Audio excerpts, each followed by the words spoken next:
Podés solicitar hasta el 30% de su aguinaldo líquido de junio o el 15% de su último sueldo y se lo lleva en el momento, sujeto a aprobación crediticia. Recuerde pagar en fecha para participar de los sorteos mensuales por 10 vales de 2.000 pesos cada uno. Comuníquese con la sucursal o vía Facebook e Instagram para más información.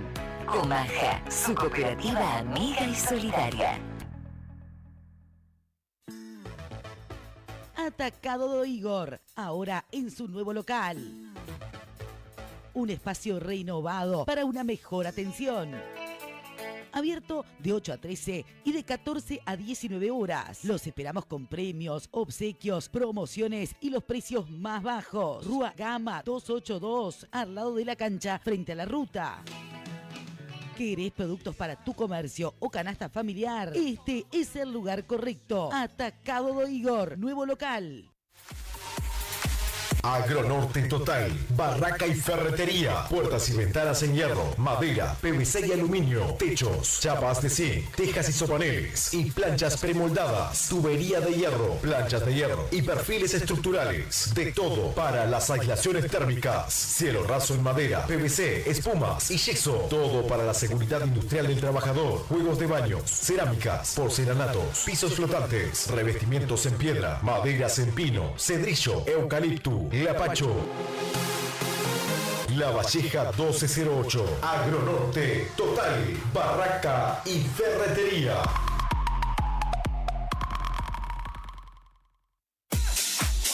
En primavera, la radio es tu mejor aliada para vender más. Con la energía renovada de la estación, tu mensaje llegará directo al corazón y a los oídos de quienes buscan nuevas experiencias, productos y ofertas. La radio para hacer crecer tu negocio. Comunicate 098 22 4406. Somos la radio que hace que tu negocio crezca. Es tiempo de sonar, vender y crecer.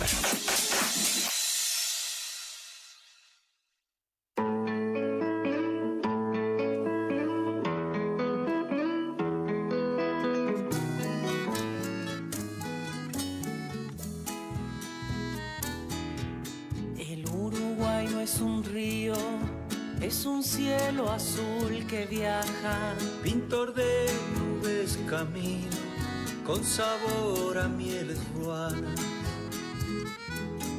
Los amores de la costa son amores sin destino, camalotes de esperanza que se va llevando el río. Chua, chua, chua, ja, ja, ja. No cantes más torcasita, que llora sangre el ceibal. Chua, chua, chua, ja, ja, ja. No cantes más torcasita, que llora sangre el ceibal.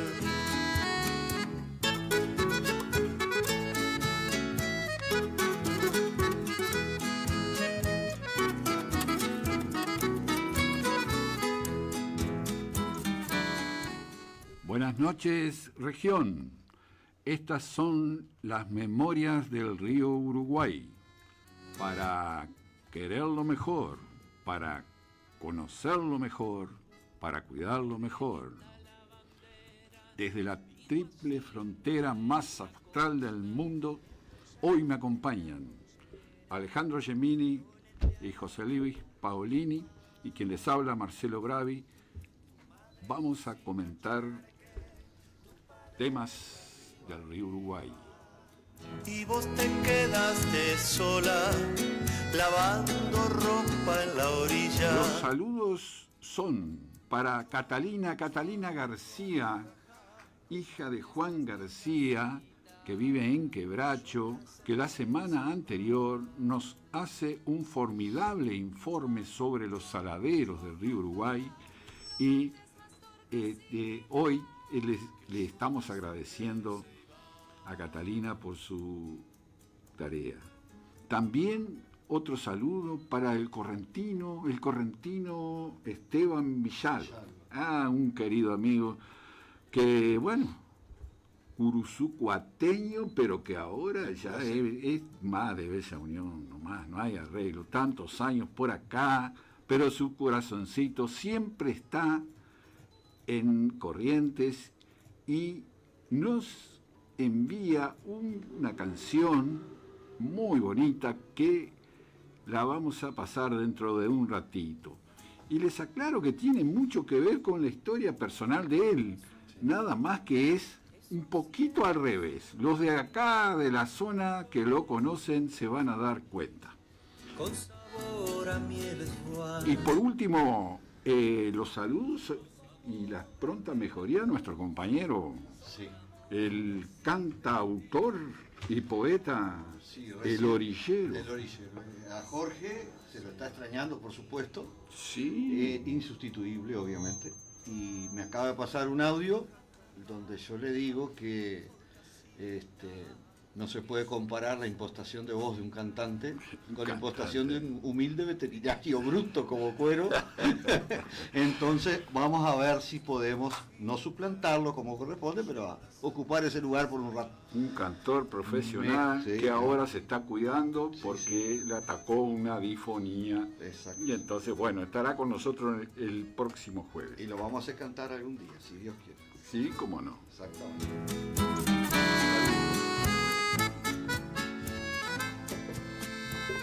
Del informe hidrológico del río Uruguay, la altura en el puerto hoy a las 16 horas era de 3 metros con 0,6 centímetros. Descendiendo levemente, hoy en todo el día, hasta las 16 horas había bajado nada más que 6 centímetros. Y las proyecciones del Instituto Nacional del Agua de Argentina dicen que para la semana próxima continuará descendiendo con algunas oscilaciones. Es más torcasita Que llora sangre el ceibal. Y como dice el orillero, se viene una correntada de propaganda. ¿Empiezo? Bueno, Vamos a empezar con la correntada y vamos a empezar por Marcelo Bravi SRL. En repuestos automotores, los mejores. Y como siempre decimos, si te falta un tornillo, vení que lo tenemos. Es una tradición familiar. Avenida Artigas, 1076, teléfonos 4779-2349, celular 092-533-221. Marcelo Bravi SRL. Y nos vamos a Gomensoro rapidito. Saludo a esa querida población de Gomensoro. La Papa Loca, autoservice, comestibles, verduras, todo para la cocina. Lo importante es que nosotros producimos nuestras propias verduras en forma orgánica, lo que nos da calidad, variedad y por supuesto el mejor precio. En 18 de julio 220, Tomás Gomensoro, a la vuelta de Gremieda.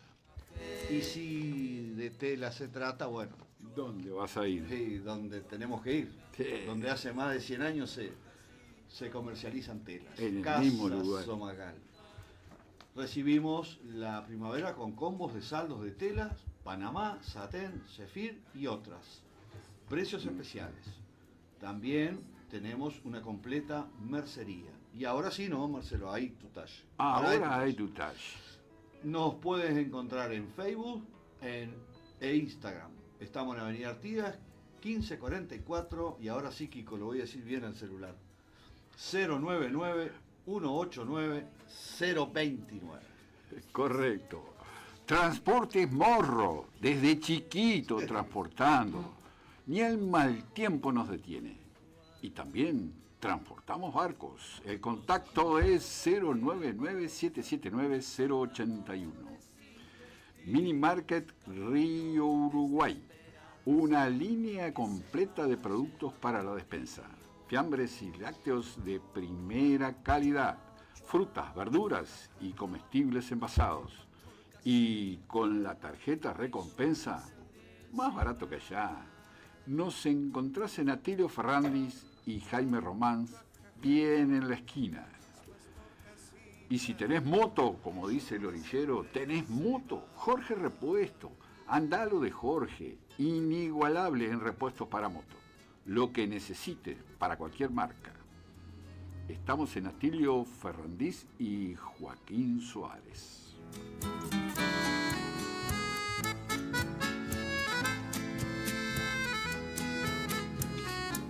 Y ahora escucharemos ese tema tan bonito que nos facilitara el correntino Villalba.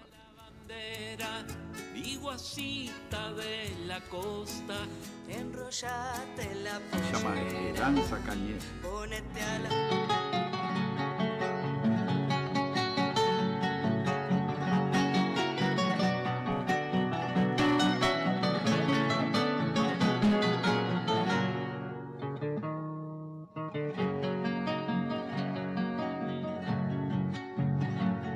Hay corrientes cuanto anhelo el llegar a tus riberas, ya va a terminar la zafra y volveré. Cada golpe del machete, una esperanza cañera, floreciendo sangre adentro del querer. Correntina, te voy a buscar, voy cruzando mi río Uruguay y deseando traerte a mi lado para siempre a mi tierra natal. Desde Artigas la cumbre oriental, a Corrientes Curuzú, Cuatiá, este río que me lleva hasta tus brazos crece junto con el ansia de robar tu corazón. Para siempre se unirá nuestro destino, uruguayo y argentino, ser el hijo del amor. Hay corrientes que cercanas, tus riberas son mi sueño, ya me están haciendo el ansia de volver. Para ver desde tus palos las orillas de mi tierra, para estar mucho más cerca del querer.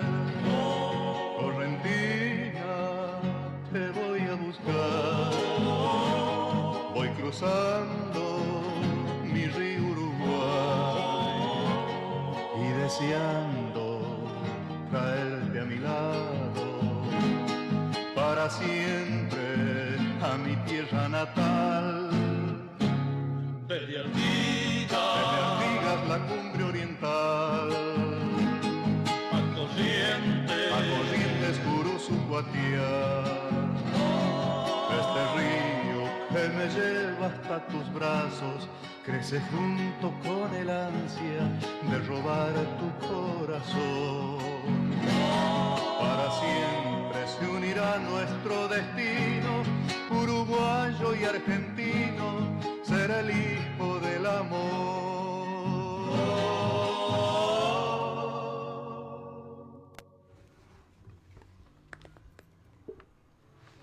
Y continuamos con la travesía del Biguá. Luego de estar unos días por la meseta de Artigas, amanece muy tranquilo el jueves 18 de septiembre de 2014. Serena la costa, el cielo encapotado, el río bajando bastante rápido y noto que el Biguá estaba como sentado en el segundo nivel del muelle, que sin darnos cuentas el día anterior habíamos amarrado sobre él. ¡Oh, sorpresa! Se notaba que el timón se apoyaba en el hormigón del muelle. Por suerte la situación era reciente y sin más que correrme a proa lo ayudo con el bichero. Y Jorge tira desde el gomón agarrándose entre los sauces y el barco se mueve. Problema controlado. Hora 7:36. Partida. el cielo nublado, el río calmo en su superficie, pero se nota que está corriendo más por el efecto de la bajante. Navegando ya hacia el paso más difícil de este Bajo Uruguay, el paso del Hervidero, complicado cuando no hay agua, dejamos a estribor el arroyo con el mismo nombre, lugar de asentamiento de purificación, primera capital de la Banda Oriental, fundada por José Artigas en 1815, y que se convierte en el centro de operaciones militares y políticas del héroe. Lamentablemente no quedan vestigios de aquel caserío, debido en parte a la precariedad de los mismos. El único testigo es el arroyo que se acomoda en la quebrada y aquel frondoso monte que sin lugar a dudas se trata de las mismas especies de flora nativa.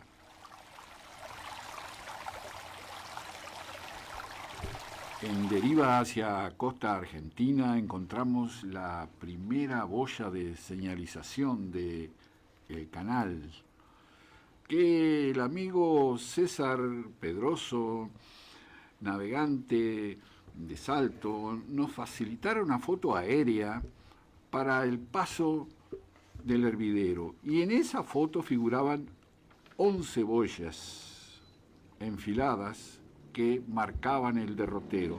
Oh sorpresa, no quedaban las otras 10, es decir, que veíamos, desde la primera veíamos solamente la última boya con los primáticos. Y bueno, por suerte había abundante agua, el nivel era bastante alto del río Uruguay y pudimos salvar ese paso complicado que hacía cabecear el Biguá por la correntada como si fuera un tiburón. Tremendo, realmente emocionante el paso en aquellas restingas que se han volado en parte para poder facilitar el paso de los grandes buques, por supuesto. Más adelante fuimos sorprendidos por increíbles paisajes de cerros cortados por el implacable trabajo del tiempo, del sol, el viento, de miles de años y de tanto caudal de agua en curso desde la creación misma de la cuenca. La vegetación se aferra a la base de aquellas elevaciones que se asoman hasta la superficie misma del río. Imponente. Pudimos disfrutarlo plenamente con el río muy sereno como un espejo, en una tarde fuera de serie, en un lugar fuera de serie, único en todo el litoral uruguayo. Confieso que para mí fueron las postales más lindas jamás vistas de mi país natural, desde el perfil oeste, claro está, que ya en el año 1859 el general de ingenieros José María Reyes, geólogo y cartógrafo, describe magistralmente de esta manera al sitio. Tales son sus ligeros detalles, las grandes masas de ese cuadro inmenso que en sus variedades indescriptibles y en la diversidad de sus formas presentan un espectáculo delicioso e imponente, adornando a esa dilatada región con la gracia y los colores de sus infinitos accidentes. Los grupos siempre nuevos de albardones y montículos que bañan por sus faldas las olas del río, asombradas por copos de ramajes que se inclinan sobre las aguas y que rozan suavemente sus corrientes, las crestas cónicas o truncadas de las colinas cubiertas de verde y de los matices de una vegetación luxuriosa y galante que amenizan los arbolados y plantas que asoman en sus faldas, suaves unas veces, precipitadas otras, cuando no talladas a plomo para colmar el poder de las ondas agitadas por los torbellinos o los vientos. el encadenamiento de collados y cerrezuelos que se levantan en la margen oriental como una barrera invencible, solo interrumpida por el desagüe de algún río, de algún torrente o de algún tranquilo arroyuelo, y que muestra en el complejo de su estructura el aspecto de un anfiteatro diversificado con el lumínico y las sombras, y con las alternativas de sus caprichosas inflexiones. Se tendría entonces un conjunto dibujado con tintes y colores tan bien combinados que serían capaces de comunicar al pensamiento una verdadera ebriedad o un profundo deleite. Descolla entre ese eslabonamiento de bellos oteros y colinas, al lado del desagüe del hervidero, un montículo que con el nombre de Meseta de Artigas domina los collados vecinos y que sirvió de belvedere al venerado patriarca de la independencia oriental, cuando desde allí dirigía las primeras cruzadas de su libertad. Reyes, año 1859. Notable la descripción de este famosísimo cartógrafo. Tiene un español antiguo. José María Reyes.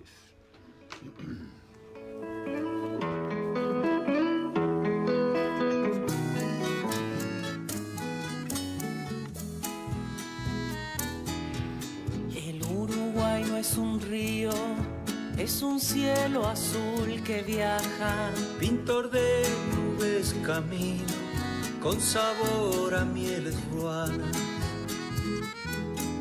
Los amores de la costa son amores sin destino, camalotes de esperanza que se va llevando el río.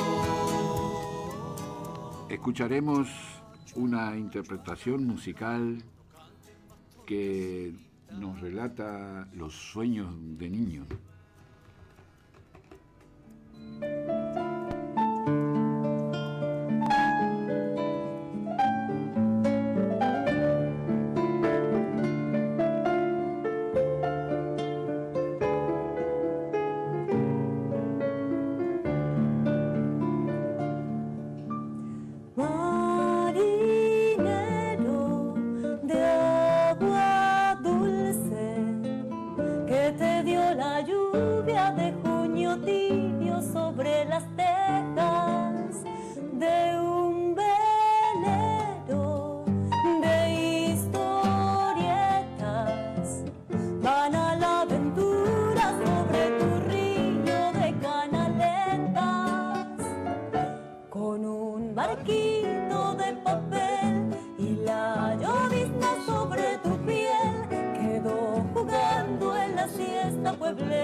historia desde Quebracho, de Juan García, con lo que fueron las caleras en el Uruguay, tan importantes como los saladeros, aquella historia que él mismo nos trajo la semana pasada.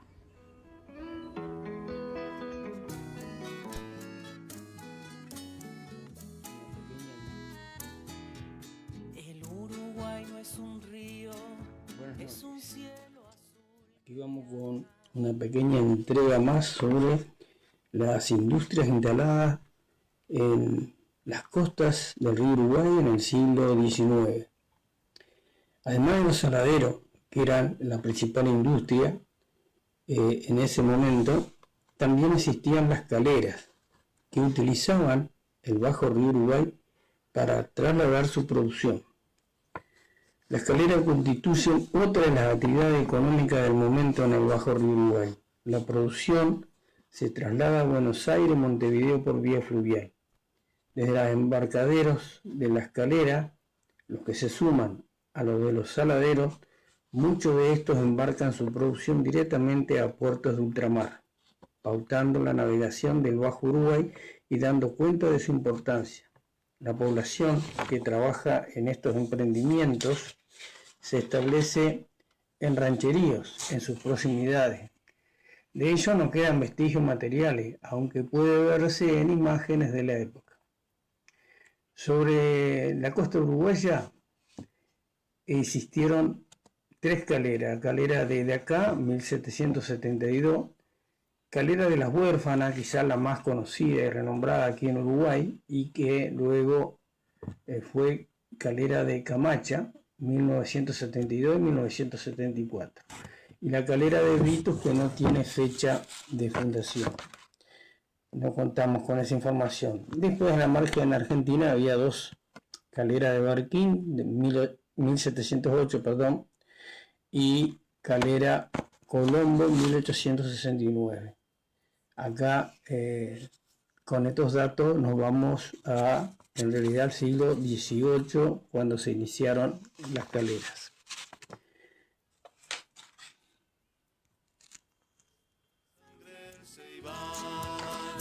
También tenemos que agregar que esta información es la continuación de lo que habíamos visto en el programa anterior, que está en la página de la Facultad de Arquitectura. Pero también sabemos, por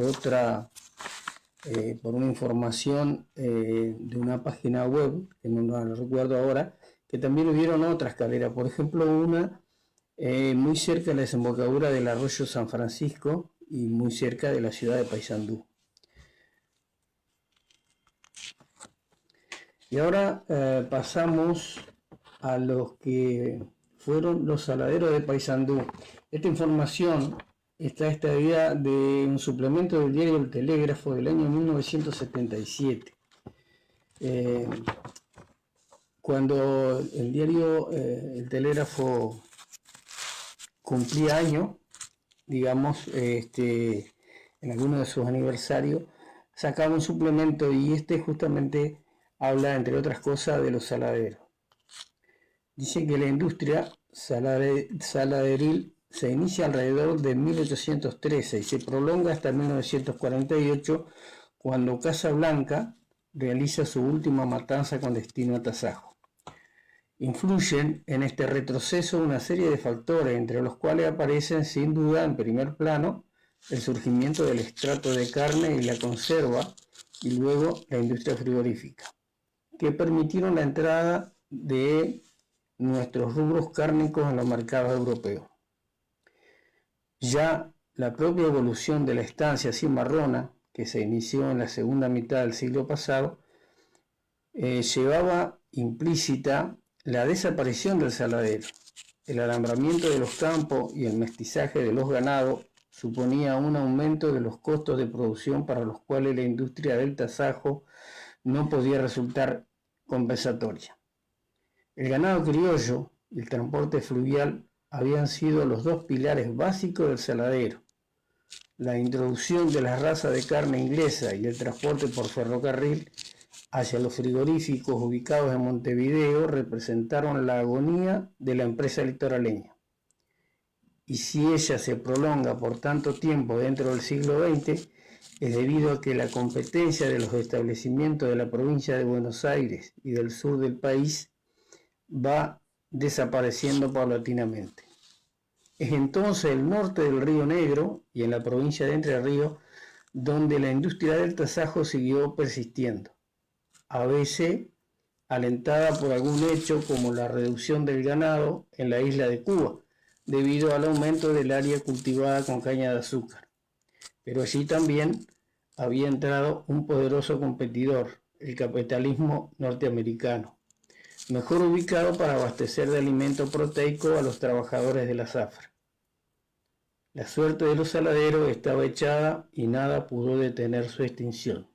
Acá tenemos que aclarar o recordar que Cuba era uno de los principales mercados del tasajo uruguayo, sobre todo para la alimentación de los esclavos y de la gente con menor poder adquisitivo. El epílogo de esta industria, si es verdad que el futuro se encuentra prefigurado en el pasado, esta historia de 136 años debe encerrar alguna clave del mañana. Desde aquellos saladeros de piso afirmado con la ceniza de los huesos, donde las tareas se realizaban sobre cuero fresco, pasando por las grandes factorías de enormes calderas a vapor, hasta llegar a las ruinas del presente, todo nos revela un mismo panorama. A pesar de los esfuerzos en contrario, el Uruguay sigue siendo la misma tierra de cuero y carne que profetizó Hernandaria, y sigue manteniendo la misma dependencia económica de factores externos. Por eso, después de convocar a aquellos fantasmas del pasado, una sola pregunta queda flotando en el aire. ¿Cuál es el porvenir de nuestra industria de carne? La dejamos para que otro, con más autoridad, o el tiempo, ese maestro inigualado, la conteste. Recordemos que este material es del año 1977. A continuación veamos algunas coincidencias históricas relacionadas con los saladeros. Los saladeros del río Uruguay, como hemos visto, tienen una rica historia intrínseca, es decir, escrita con la propia actividad que desarrollaron. Pero por pura coincidencia, los que estaban instalados en la costa de Paysandú tienen una historia paralela, referida a acontecimientos trascendentales de la vida del país. A escasos 2000 metros de donde estaba el hervidero de Nicanor Amaro, Artigas había fundado el campamento de purificación, del que todavía quedan en el lugar algunos vestigios. En el hervidero, entonces, tuvo su asentamiento la primera capital de la República. Aguas abajo, en el muelle del saladero Guavillú o de Piñeirúa, desembarcaron en 1886 los protagonistas de la Revolución del Quebracho, fracasada por la acción de la fuerza gubernista.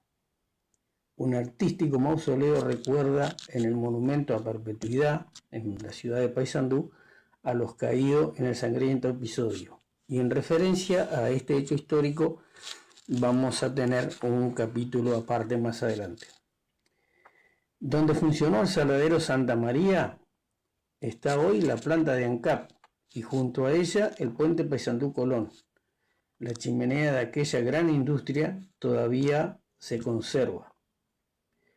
Finalmente, Casablanca fue el escenario de la conspiración que lleva su nombre. Allí, el 11 de febrero de 1811, eclosionó la primera repercusión en la banda oriental que tuvo la Revolución de Mayo de 1810 en Buenos Aires. Frustrado el levantamiento de Casablanca, poco después el grito de Asensio dio principio a la gesta independentista. Así es entonces que hechos muy importantes de la historia nacional tuvieron por teatro los que fueron antes simultáneamente o luego emplazamiento de los saladeros. Y aquí agrego yo que también la Cruzada Libertadora se gestó en un saladero, el saladero de Pedro Trapani, es un nombre que aparece siempre cuando se habla de la Cruzada Libertadora de 1825.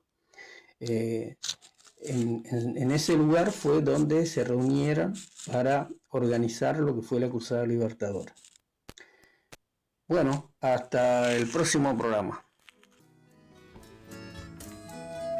Muchas gracias, Juan, desde Quebracho.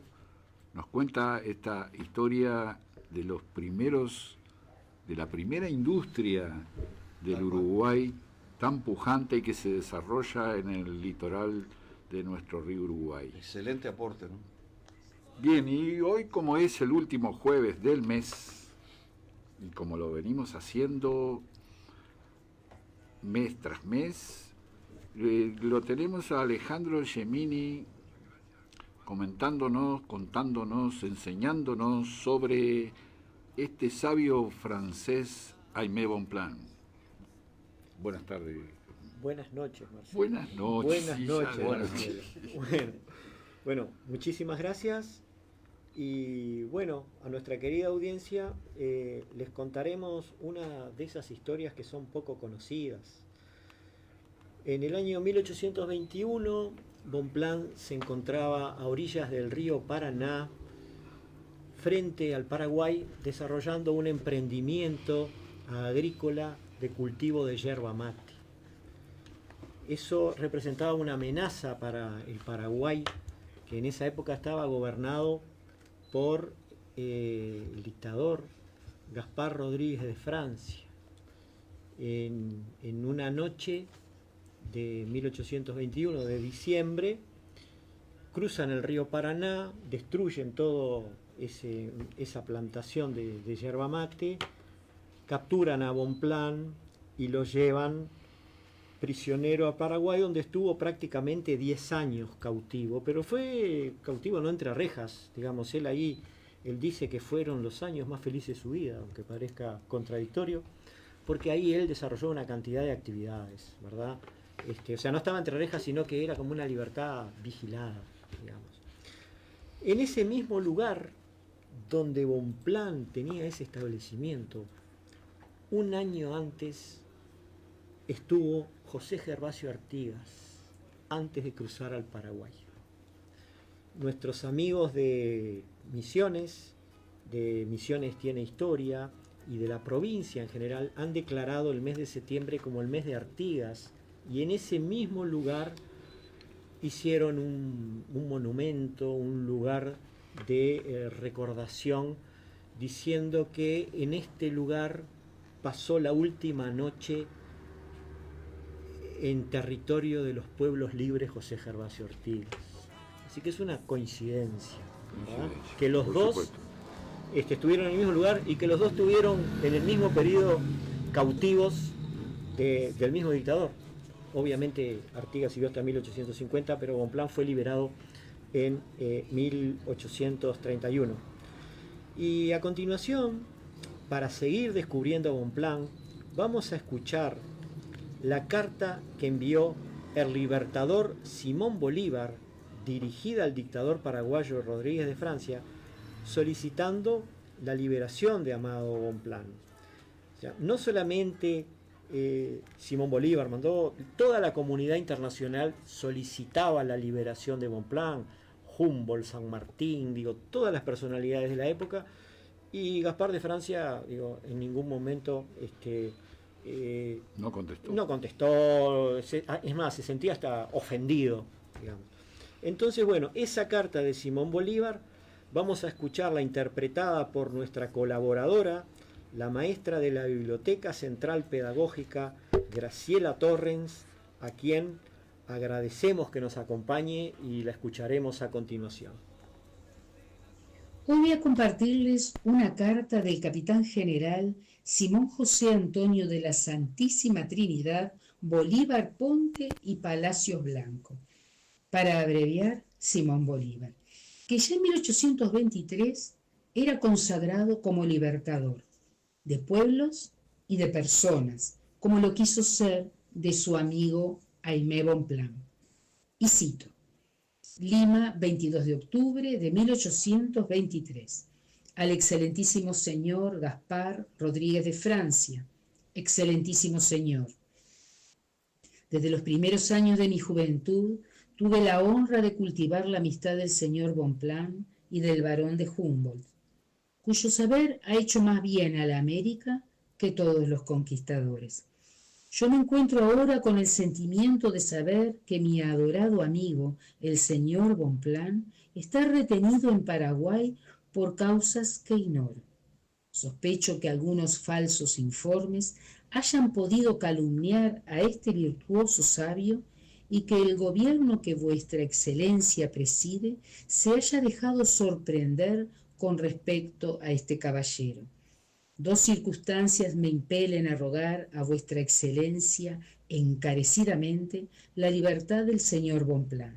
La primera es que yo soy la causa de su venida a América, porque yo fui quien le invité a que se trasladase a Colombia, y ya decidido a ejecutar su viaje, las circunstancias de la guerra lo dirigieron imperiosamente hacia Buenos Aires.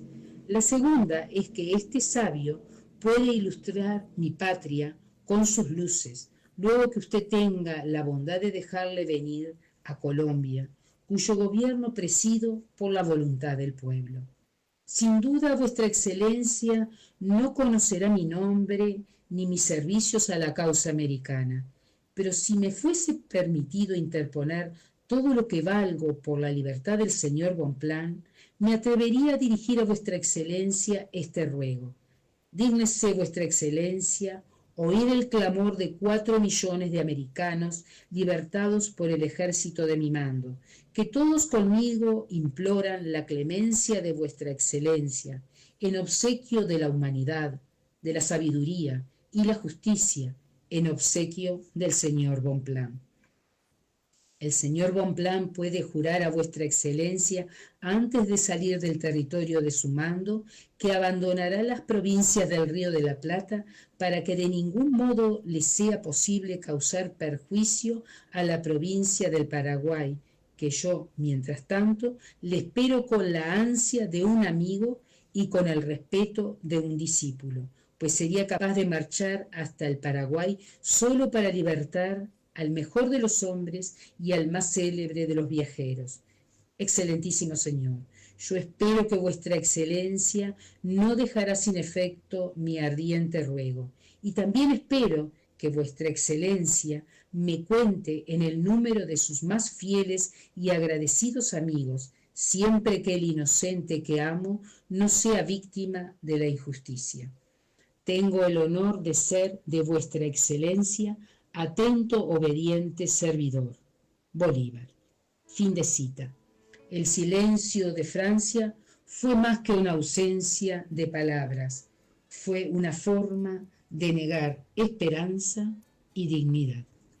Uruguay no es un río, es un cielo azul que viaja, pintor de nubes camino, con sabor a mieles.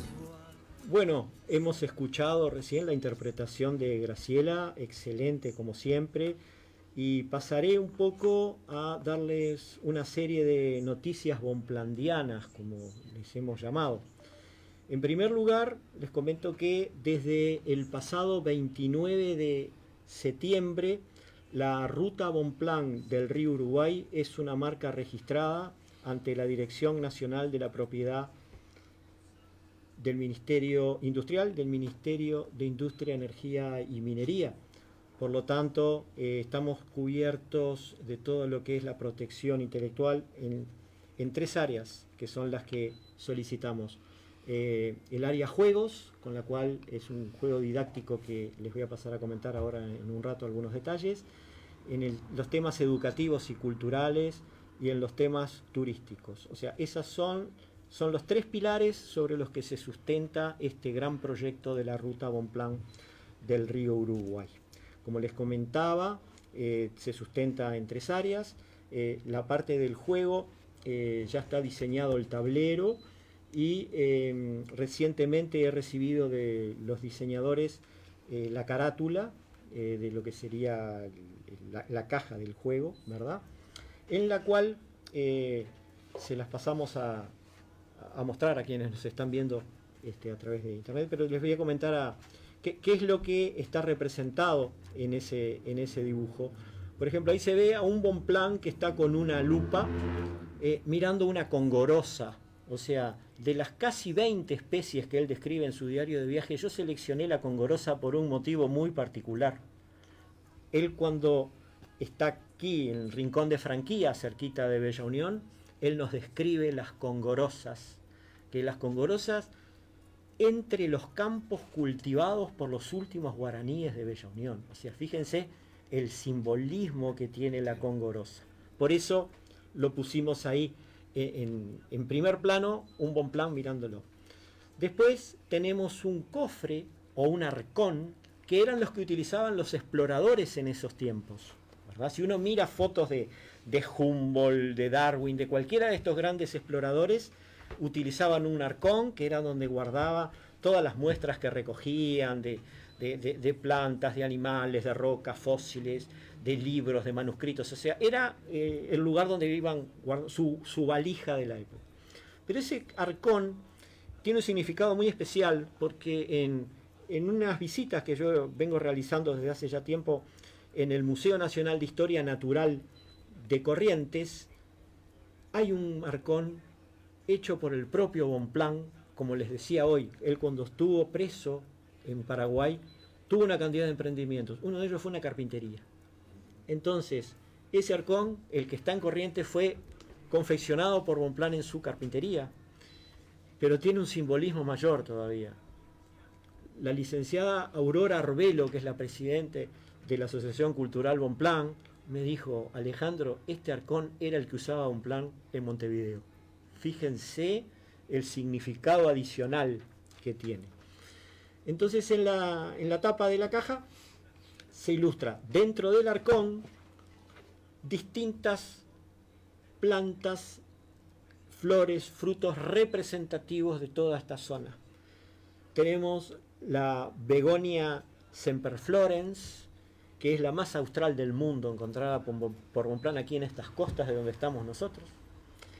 Él las describe un color rojo brillante, y por lo que hemos estado relevando con Marcelo y una cantidad de amigos, no hemos encontrado todavía una begonia roja como la de Bonpland, que es algo pendiente, que en cualquier momento, bueno, aparecerá o no. Después describimos el Ibirapitá, que Bonpland fue el primer botánico en encontrar el Ibirapitá en territorio uruguayo. Eso es lo que estamos reivindicando también. Tenemos el Ingá, que el Ingá viene proveniente, lo trajo el río desde las selvas paranaenses y las selvas misioneras, lo trajo el río, al igual que el Ibirapitá también vino a través del río. Tenemos también, el Ibirapitá está con su fruto y con su flor representado. Está el Burucuyá, que además de los usos que se conocen vulgarmente, que es como una especie de tilo que se utiliza un poco como un tranquilizante, y eso, Bonpland descubrió que tenía propiedades contra la fiebre, y lo utilizaba justamente para bajar la fiebre. Tenemos el Burucuyá en flor, en fruto, y el fruto está abierto y cerrado. Está abierto por una razón muy sencilla, para mostrar la similitud que tiene con la granada, porque en el Paraguay y mismo Bonpland la llaman no Burucuyá, la granadilla, por esa similitud que tiene con la granada, ¿verdad? Bueno, también la carátula muestra cosas representativas del río Uruguay, como por ejemplo los dorados saltando, una garza blanca y los biguá, dos bandadas de biguá en el fondo. Eso también es un poco un homenaje a la embarcación de Marcelo, del biguá, ¿verdad? El legendario biguá. El legendario biguá. Bien, como les decía, este proyecto tiene 3 componentes. Y ahora estamos poniendo el énfasis en la parte educativa. Y en el día de ayer, miércoles 29, mantuve una excelente reunión con la inspectora departamental de primaria del departamento de Artigas, Giovanna Rosa. Le presenté un poco todo el tema del juego, la propuesta educativa de Bonplan, y ella quedó fascinada con todo esto.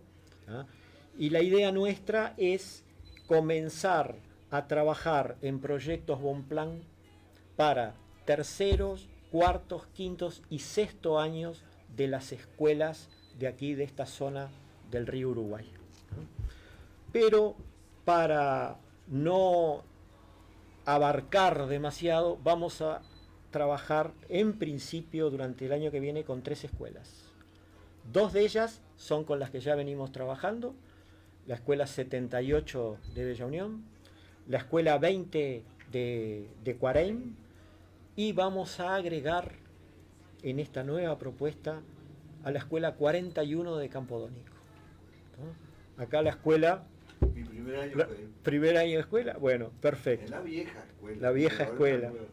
Entonces, yo en el día de mañana voy a tener una reunión con la directora, con Ana Fonseca, que ya la coordinamos, yo le adelanté, y ella quedó encantada con el proyecto, así que durante el año que viene vamos a estar trabajando con estas 3 escuelas, en terceros, cuartos, quintos y sextos, desarrollando estos proyectos.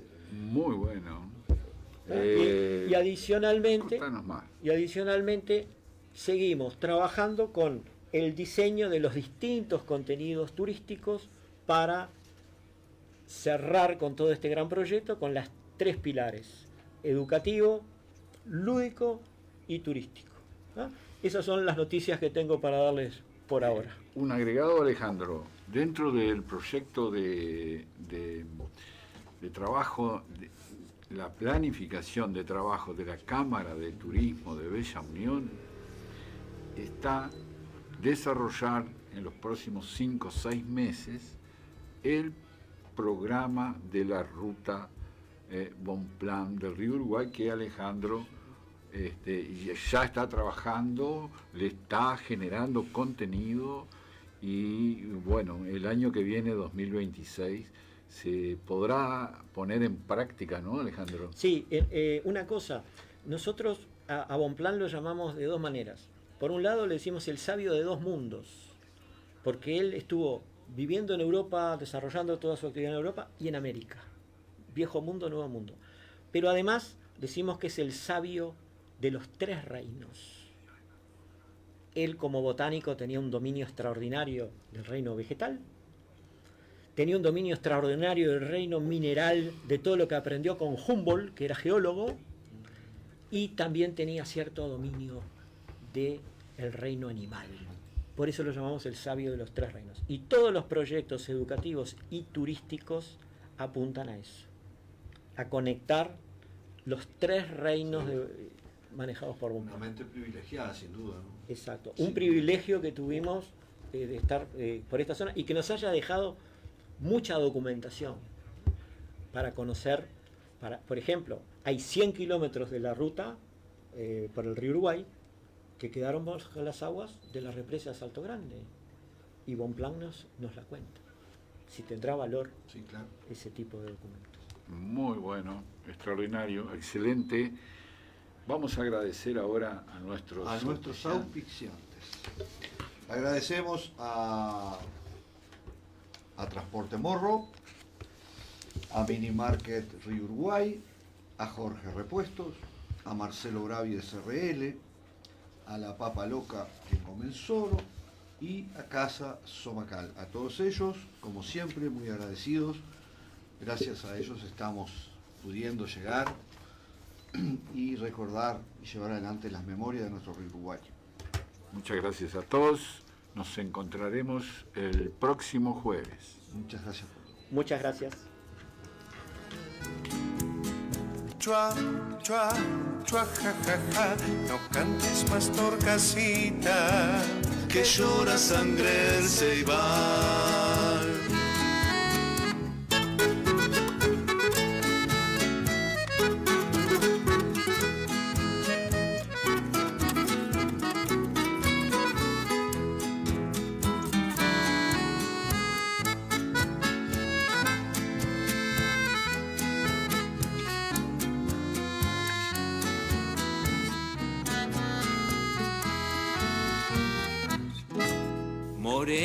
a la bandera y guasita de la costa. Enrollate en la pollera, ponete a lavar la ropa. Tu madre cocina charque, tu padre fue río arriba. Y vos te quedaste sola, lavando ropa en la orilla. Chua, chua, chua, ja, ja, ja. No cantes más, Torcasita, que llora sangre el ceibal. Chua, chua, chua, ja, ja, ja. No cantes más, Torcasita, que llora sangre el ceibal.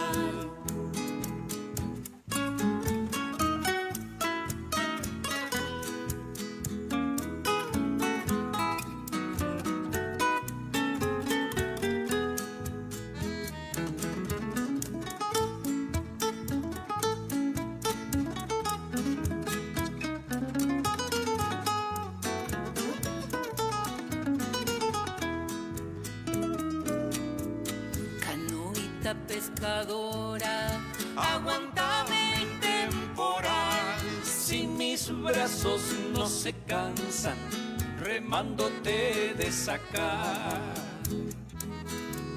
Guricito pelo chuzo, ojitos de yacaré,